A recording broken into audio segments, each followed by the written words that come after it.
What's up, guys? Cody here, back again today with more Ethereal Clash of Souls content. So, yesterday I talked about what I thought were the 10 most OP items in the game, and today I'm going to talk about the 10 weakest items. As per usual, disclaimer, items are not set in stone. They can be changed before the alpha comes out, and when the alpha does come out, certain items might not be as good as we thought they were. And some of that's going to depend on whether or not there are myths that can use them well. But either way, let's get into it. So I just want to do a little honorable mention at number 11. I had Ethereal Bow, or Eon's Bow, my bad, Eon's Bow. The reason why Eon's Bow almost made the list was because Eon's Bow, in my opinion, is just a worse version of Crystal Sword. Eon's Bow and Crystal Sword do the exact same thing, except Crystal Sword gives physical power over attack speed. I would much rather have physical power over attack speed, because this Crystal Sword is essentially Infinity Edge. This is Infinity Edge, and how Infinity Edge works in like League of Legends is it's always been either like a third item or a first item, and you can't have crit chance and just attack speed. You have to have damage in there somewhere. So Crystal Sword just seems way better than Eon's Bow, and you're never gonna buy both of them. So Crystal Sword just seems like the best like third item to get. Like if you go Axe of Credo into Thunderbow Blade, the Crystal Sword, that seems a lot better than going into Eon's Bow as a third item. Okay, onto the actual top 10. At number 10, we have the Shawl of Serenity. So it is hard to make like a top 10 list of the worst items because all the items aren't terrible, for the most part at least. All the items aren't terrible. And this one especially like doesn't look bad. The first healing or shielding effect you receive splashes for 50% the effect onto nearby allied myths in a 500 unit area of effect around you. 45-second cooldown with some decent stats.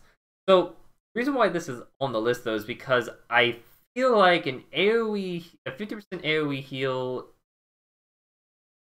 going to be. I feel like if you have any other effects on you that are going to apply a small percentage heal, Shawl of Serenity is really bad.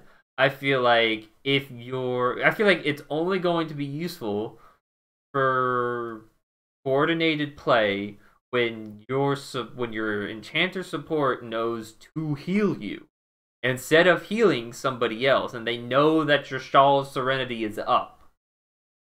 So I think because of that, this item is just really bad. It's just really hard to utilize effectively, in my opinion. I just don't really, outside of like your support knowing to heal you when you have this item up, I don't see this item being good at all. I feel like it has anti-synergy points with something like Lifebender's Leeching Guard, which heal for 5% of the damage that you take off of reduce all magic damage received by 10%. Receive 5% of that reduced damage back as heal for 3. I feel like that 5% healing, not that much. And as a result, I think Shawl of Serenity ends up having anti-synergy points with an item like that because you want to be healing for a lot when you activate Shawl of Serenity. And I feel like the only way that's going to happen is if somebody else is using an ability heal on you. I feel like that's the best way to do it. Granted, you know, something might change between like class passives or abilities, or something like that. There might be something that makes it so that no, you can get this without having somebody's ability heal you. But either way, I just see this being very hard to use effectively. Not like it's terrible, and that's why it's at number 10. But yeah, I think it's an item that's much better. It shines a lot more in some type of coordinated play, and when like you're actively thinking about the fact that like your tank has this item because think of it like this way: if you have a squishy ADC, you know, at half HP, or the tank at half HP, your instinct is to heal the squishy that's at half HP because they need it more. So that's kind of like the thought process and whatnot, and why this item is on this list. Okay. Next up at number 9 is Cotton Spore Guard. I'm not a big fan of this item. Cotton Spore reinforces your armor based on the type of damage received. Taking physical damage increases your armor for 10 seconds. Taking magical damage increases your armor. About the same amount. So I just don't like this item. I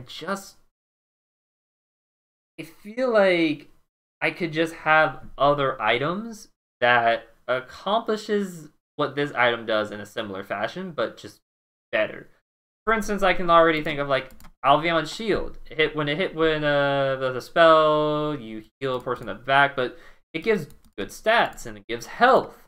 This doesn't give any health. This gives me resistances, and I just don't care for resistance like this. Like, I don't care for situational resistances, and I feel like I would just rather buy a different item that gave me something else out of it. So I just feel like this item is just lackluster in what it provides compared to other items. And that's why it's number 9? Yeah, sorry, I'm already track. Yeah. So number 8, we're gonna have the Harvey items. Harvey's backplated chest guard and Harvey's cloaked cuirass, because they do essentially the same thing. So they're bad just because their design is bad. 5% of your total armor magic resistance turned into magical power for the cloak, cuirass, and for AD for physical power for the chest guard. It's just a really awkward. It's an item that if you're a tank, you don't care for this. If you're a bruiser, you still don't care for this because there's just other items that you'd rather get. The only people that are going to care about this are myths that have built-in resistance. For instance, we already know Talos is going to have some type of resistance gain, permanent resistance gain on kills and assists. He'll probably make good use of this. Maybe. And that's the thing, is like, this seems really awkward. Because look at it this way. It takes 100 total armor magic resist to get 5 AD. 5 physical damage. I just don't see it being that valuable of an item. I just don't. I just think other items are probably better. Now, granted, I've got number 8 on the list just because if you do have those synergy points in terms of you get free resistances from a passive or something like that, then yeah, I can see you picking this item up. But once again, even then, I don't know. I'd have to see it in action. I'd have to see the numbers on the myth's abilities that get you those resistances, and I have to like think hard about, okay, based on what this myth has in their kit, what items do I need to have? Where can I like put in like tanky items that have resistances on them, and not be upset that I'm losing damage off. So I think it's like it's a hard item to evaluate, but at the same time, it's like I don't think it's going to be extremely useful aside from niche. Okay, number 7, I've got Stonestone Mantle. Enchant your skin with dampening stone. Reduce that first hard crowd control you reduce the first hard crowd control you receive by 75% with a 1-minute down. So Stonestone Mantle does give some good stats. It gives a lot of magic resistance. I do like that about the item. However, having the ability to reduce the first crowd control you receive by 75% is just not a useful effect. On a tank, you much rather would just have straight up tenacity, or I guess in this game it's called persistent, which you can get on other items very easily. On a carry, you'd much rather have something like Perseus' warding, which will just straight up reflect the spell and you won't get hit by it. Granted, you could make an argument where like, oh, well, the enemy's got a lot of magic damage. Well, yeah, then I guess you could, but it's just not great. Like I said, tanks would rather have just straight up tenacity, and carries would just rather have a different defensive item. So because of that, the Stonestone Mantle to me is just bad, and that's why it's number 7 on the list. I just don't I just don't see me picking it up over other defensive options. Yeah, number 6, we've got Disruptive Shield. This might come as a surprise to some people. It gives good armor, it gives health, it gives persistence, which once again I wish the Stonestone Mantle gave. But 30% of all physical damage taken is divided and reflected in a 100 unit area around you. Why is this not that good of an item? Well, it's mostly because you have to get up onto it. And granted, like this, I might be underrating the item. I might definitely be underrating the item, but I definitely think it still belongs on this list somewhere because I just don't see it being very useful. One, I don't know exactly how the damage division works. First question I have about it is, does the physical damage taken part, does that count before or after calculated armor mitigate the damage? If it's calculated before, then this item is not bad per se. But if it's calculated after the armor's already mitigated damage, then having more armor actually makes this item worse because you're reflecting less damage back. Now, obviously, that's a pretty big deal.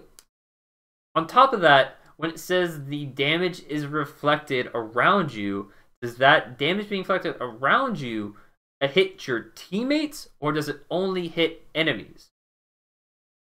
Something to know, because you could end up inadvertently killing your team because you're taking all this damage and you keep on reflecting it around to your team. So, yeah. If I had the answers to those two, I would definitely change where I thought this would go. If it only reflected the damage back to enemies, and if the damage reflection did not take into account your armor initially when deciding how much damage to reflect back, then I'd say, okay, yeah, this item's pretty good. But until I see exactly how this item works, I'm not a big fan of it outside of the fact for the stats that it gives. So yeah. On to number 5, and I think this is my only actual hard support item. When I say hard support, I mean like the item that's geared towards supports. And that is going to be Rampage. So, Rampage is the AD version of the support item of the, what are they? They're called amulets or artifacts, I think is what they're called actually. Yeah, I think they're called artifacts. But yeah, they're called artifacts because the lockets are. Yeah. But this is the AD version of the artifact, and all items within a 500 unit radius of you gain mana and health regen and physical power. All items that fall below 50% health gain 15 attack speed. Now, I think that outside of this being maybe decent on some type of AD poke support of some kind, that this isn't. I think that I'd much rather have something like actually I could find it in here. I think I'd much rather have First Gift than Rampage. On most of the AD champions, I would end up be playing support.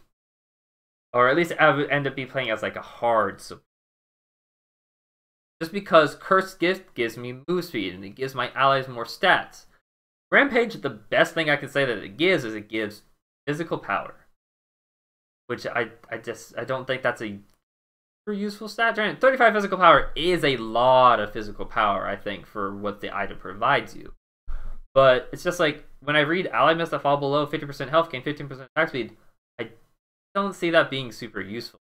If my carry falls below 50% attack speed, or 50% health, they're probably about to die. I don't think 15% attack speed is going to save their ass. Maybe early on, this is going to be pretty impactful, especially like having extra damage, having extra attack speed in these clutch situations early on when enemies can't completely burst down your carries can be a pretty big deal. But as the game progresses, this extra attack speed bonus doesn't really matter anymore because your ADC just burst it down to begin with. And on top of that, your your ADC and maybe a few other people on your team are really going to be the only ones benefiting from this physical power and from this attack speed bonus. Also, this doesn't give any health, which is a pretty big setback for me. Like, neither does this either, though. Okay, never mind. If it gave like some health, I'd be more inclined to be happy about it. But none of them give health, so. But yeah, I would just much rather have Cursed Gift. With how I like to play. But no. If you've got some 80 type of caster, then I guess Rampage is fine. But those generally don't exist in the traditional sense of a MOBA. So Cursed Gift I think is just better overall, just because of the values that it gives me. It gives me moves, it gives me cooldown reduction, it gives my allies move speed, which I think is just a more useful stat. So yeah, I just don't like Rampage, and I don't see it being super useful in most scenarios. Okay, so on to number 4. Blood Draining Scythe. Blood Draining Scythe, dropping below 30% health, increases your lifesteal by 10% and your physical power by 15 at the end of combat. This item doesn't look that bad, right? But, once again, has the same issue that I had with Rampage, and a lot of the issues that I have with a lot of the items where being below a certain percentage health causes you to get these nice offensive stats. However, if you get bursted down, this item is pretty bad because it doesn't help you anymore. If you get bursted, this item is used. Now, I could definitely see, like, if you could somehow make some type of bruisery ADC, maybe this item could be really useful. But the biggest issue is, like, it doesn't give a shield. If this item gave a shield, this item would be amazing if it gave a shield. But it doesn't. And as a result, you could just get bursted down past this. Like, when you get down into the range of this 30% health, you just get bursted down, and it doesn't matter that you have this lifesteal because you got bursted down. Like, that's all there is to say about it. You didn't have the chance to utilize the lifesteal because you died. Now, I wish you could. You actually can combo it with Hollow Shield, because it would proc at the same exact time.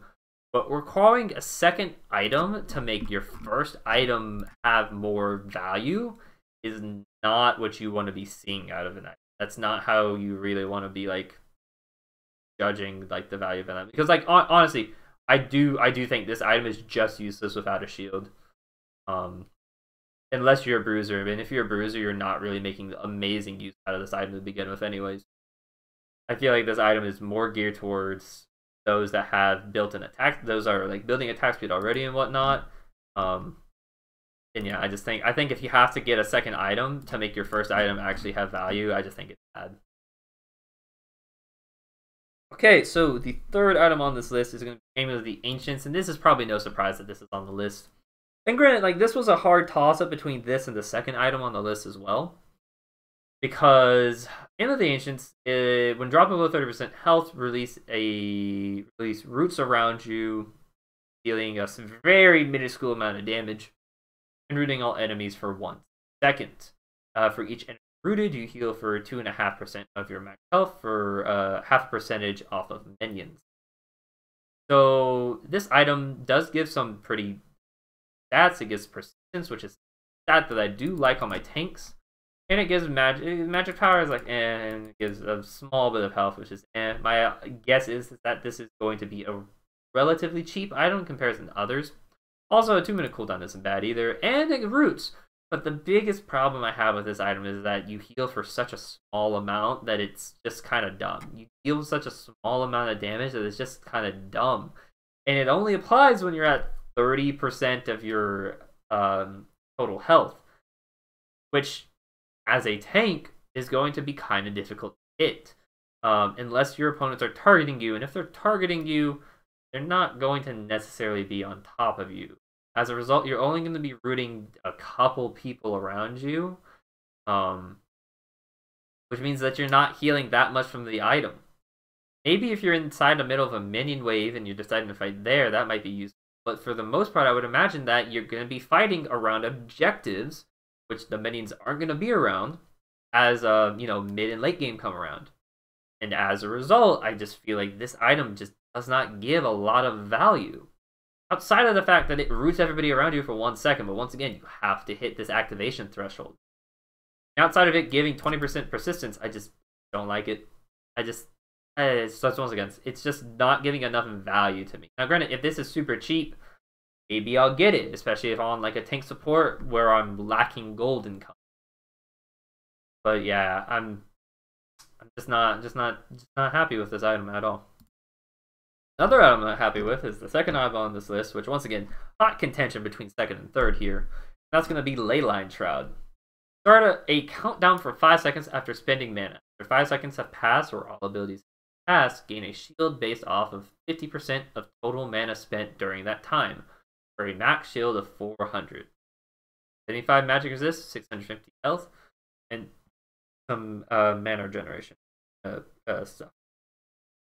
I do not like this item. One, it's very wordy and is going to be very annoying properly and how to utilize properly. You know what item has a very similar effect to this? Hollow Shield. Is it Hollow Shield? Yeah, well that's the item I'm thinking of. Hollow Shield provides you some magic resist and some health, armor. Not as much as what this item provides, but I imagine this item is going to be more expensive than Hollow Shield. And on top of that, Hollow Shield's shield way bigger. And you have a very concise time in which it's going to activate. Below 30% health. Leyline Shroud activates as soon as you start spending mana. Why? Why is this an item that activates as soon as I spend mana? Which means I can't, if I want this for a fight, I can't spend mana to clear any waves. I can't spend mana to do anything except start the fight. If I'm doing anything else, this item just isn't useful. On top of that, this item is only going to be useful on a tank. On a mage, you're going to be, once again, on a mage, you're going to be using the mana to wave clear. As a result, this item is only really useful on the tank, in my opinion. On top of that, a 400 health shield on a tank is really bad. Like it's nice, but it's not amazing. On top of that, you have to spend 800 mana. 800 mana to get the full shield out of this. Meaning, you have to pair this item with Tricolor Charm. You have to pair this with Tricolor Charm to get good value out of it. And granted, there might be some myth out there that can utilize these items well. There might be. But on top of that, though, I just don't see this item being... So once again, the fact that I don't get to decide when this item goes off outside of the fact that whenever I spend mana is a huge deal. It is a huge deal. If this item had an active where it said activate ability, start a countdown for 5 seconds after activating this, then this item would be so much better. Because then you would have control. Still, it still has the issue of you need to spend 800 mana to get a 400 mana or 400 shield and whatnot. But at least then you would have control. And granted, the only reason I could see this having this passive thing onto it, so that way mages don't abuse this item. But even then, why would a mage... The only reason a mage would ever abuse this if it had an active would be if they really wanted magic resist. If the mage really wanted magic resist, there are other items that they could buy that would probably end up being a bit better. Maybe. Maybe they tested it and maybe they said, no, this needs to be on a passive, so that way we stop mages from... Maybe that's what happened. I don't know, though. To another degree, though, it also says after 5 seconds have passed or all abilities have been cast, that's when the thing stops. I don't think anybody's going to have an 800 cost of mana to go through four of their abilities. which is why I sit there and go, this is way better on a like this is an item that looks better on a mage than it does on a tank. Because how are you ever going to spend 800 mana within 5 seconds while still not casting your ultimate until the very, very end? Or having really low cooldowns, which I just don't see how. I just don't see how you spend 800 mana in that period of time, regardless of like how the game is designed. Like the game would have to be designed in such a way where there's huge mana cost, everything, which I doubt is going to happen when these charm items give 650 mana, 650 mana, and 750 mana. You'd have to be spending all of the mana that you'd be getting from that, and I don't see how it's gonna ever work out effectively. So I think, why get this when I can just get a different item that at least have control over when it activates? Why get this item when I can just get Hollow Shield, where I know it activates when I get below 30% health, and I'll probably get the full 1000 health shield. Unlike this, which gets 400 health, assuming I spent 800 mana? Yeah, right. Forget about that item. It's bad. Okay, and the worst item in my opinion, which I don't think anybody really likes this item either, Bow of Hysteria. This is my #1 item, the weakest item in Ethereal. When within 100 units of an opposing myth, gain 15 to 25% attack speed. Bonus is halved for melee myths. Why?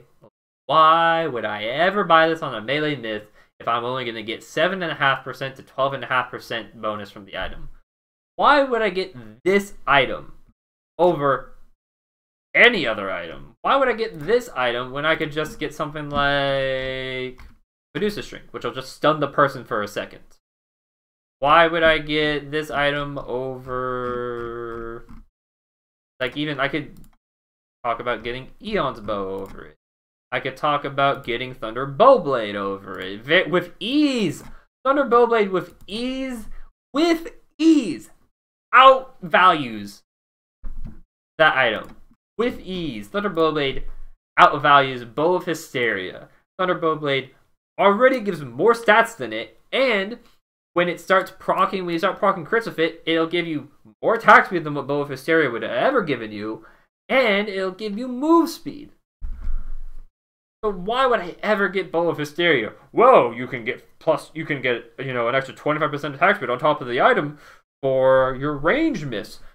Why? If I'm within 100 units of somebody as an ADC, I'm dead. I'm just dead. Unless it's another freaking ADC, which at that point, like, how did I get 100 units within range of them?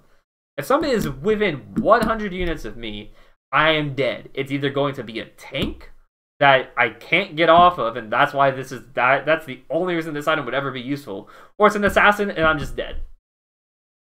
Wolf Hysteria is just by far the most useless item in this entire list.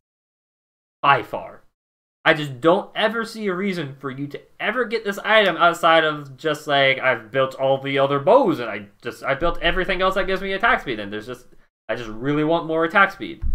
Which I think that's just a dumb choice at that point, and I think there's just other items that you should be buying. I feel like any item is just better than this item.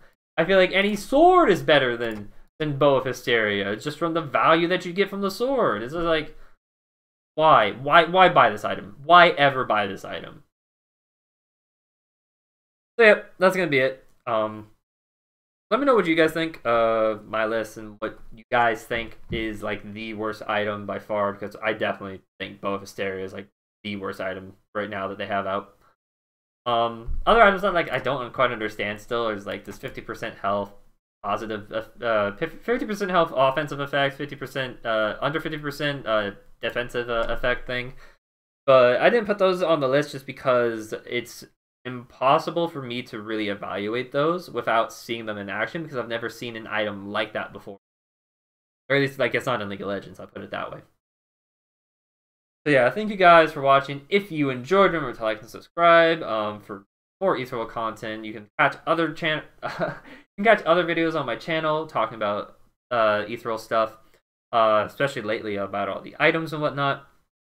And I highly suggest that you head over and follow me on Twitch, twitch.tv/CW5136, where the game comes out. If I'm allowed to stream it, you know as hell I'm going to be streaming it. And in the meantime, you can watch me kick some ass on League of Legends. Thanks, guys, and I'll catch you later.